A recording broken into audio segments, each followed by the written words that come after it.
In a shocking turn of events, the home of the renowned Nigerian lawyer and activist Dele Farotimi was invaded by men without uniforms. These men, reportedly carrying guns, stormed into his residence, an act that was captured by the home's CCTV cameras. The footage reveals a startling scene where these individuals, identified as part of the Rapid Response Squad by their jackets, not only entered Farotimi's home without apparent legal basis but also seized the mobile phones of everyone present. There are distressing reports of physical assault on those in the house, highlighting a gross misuse of power. Dele Farotimi, known for his unwavering commitment to speaking truth to power, was then whisked away from his home, much like a thief in the night, not giving the respect or legal process one would expect for someone of his standing and integrity. This incident raises serious questions about the methods used by law enforcement in Nigeria.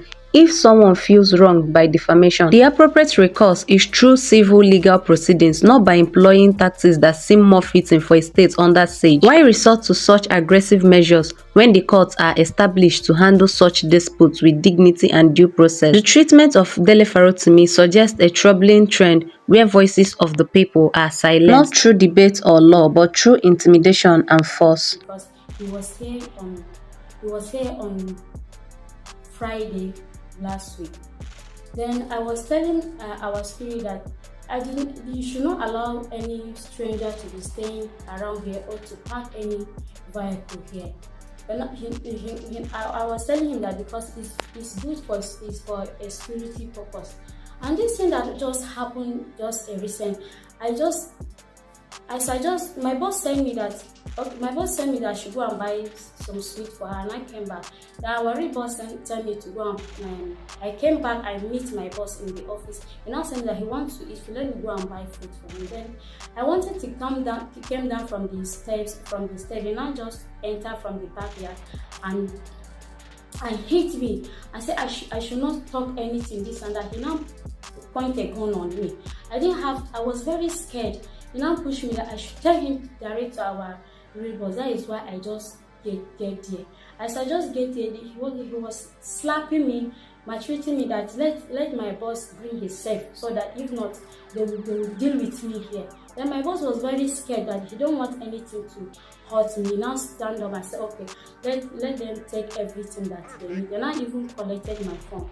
That is what happened, because as he first came, they came without any uniform or any gun. They come in personal because you not even notice something is going to happen. I was sitting in my office. Mr. Farotimi used to work here. He retired about 5 years ago, but he comes here once in a while. So I was sitting in my office when he came in, and he walked into what used to be his office.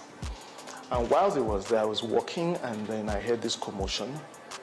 I heard the commotion, and I opened my door, and I saw some men in jeans, and they had a vest, RRX, Rapid Response Squad, and they had guns.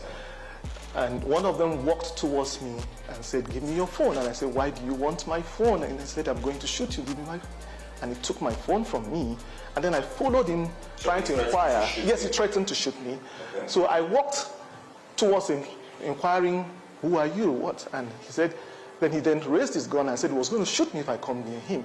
So I stood where I was, and then I saw them walk with Mr. Farotimi down through the lounge where we were standing, and then they went downstairs. And it happened very quickly, and in a few minutes they were out of here. And whilst that was happening, I could hear my cleaner crying downstairs. So I went downstairs. I tried to find out what was happening, and she then told me that they assaulted her. She was beaten, and then they took the devices of everyone. As the guys were coming in, they were taking phones from the table, anything valuable they found on the table, mobile devices. They took them, and then they also threatened to shoot one of my associates, Gilbert.